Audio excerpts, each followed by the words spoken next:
when the camera stopped rolling, describe how Robert is different from Taylor. I mean, they're just completely different guys. I mean, Taylor's like really happy-go-lucky. He's really light, and actually that sort of mirrors. That's how Jacob is too. He's always smiling, and he's just a really good guy. Rob is a really good guy too. He's like a little bit more.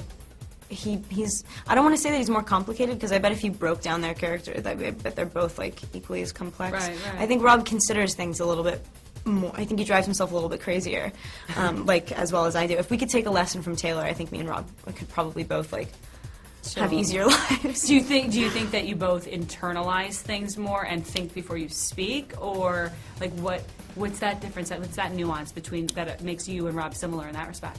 I don't know what it is. I think that some people just are. I don't know, lighter. I think that Taylor just has like a really, but at the same time, like when I'm around him, he brings that out of me. You know what I mean? Like Jacob and Taylor have that in common. It's sort of like it's really easy to smile around him. I don't know if necessarily I don't know. And let's talk about the kissing scenes, because you have an opportunity. I don't want to give anything away, but there's potential opportunity to kiss both. Of course, we know that you're going to be kissing Rob in this movie. Right.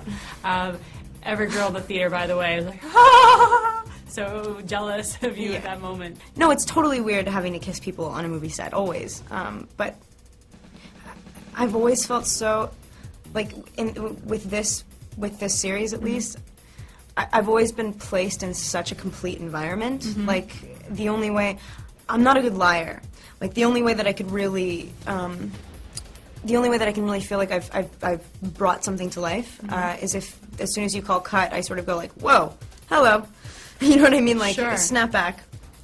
So luckily it wasn't as awkward as, it would be so weird having to kiss, like, two different people on the same side. Or in that moment, you're able to make it very real for yourself. Yeah, luckily. Or else it would probably, it would be such a mind weirdness game thing that would, like, totally bog me down. I do it for the experience. I do it like you read something and you don't necessarily know that the result is going to be like this big franchise movie that's really huge. As you start out, it's about wanting to experience it and wanting to tell the story. And it's been so insane with the hype around this film, the fan pandemonium and frenzy, the paparazzi, which I know has got to get so frustrating as they hound you every time you walk out your door, especially if you're with Rob. How do you deal with that? I've had to sort of tell myself to just get more comfortable with it because it's not going anywhere.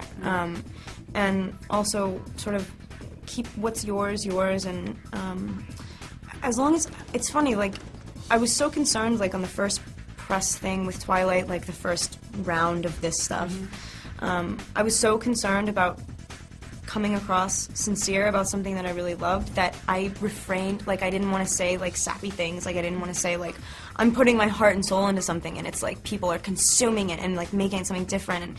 And it's sort of like, now I've sort of realized that if you just, like, stay honest and, like, if you just relax, like, you won't be ashamed of anything that you say at the end of the day, and you'll also be able to walk out of the hotel and smile at the paparazzi and say, like, I hate that this guy is getting a payday, but at least, like, like, the fans get to see what I'm doing. You know what I mean? Because that's sort of, they like that. There are so many rumors that go around, and it's got to be so agonizing every day to read something else about yourself or about the relationship you may or may not be in.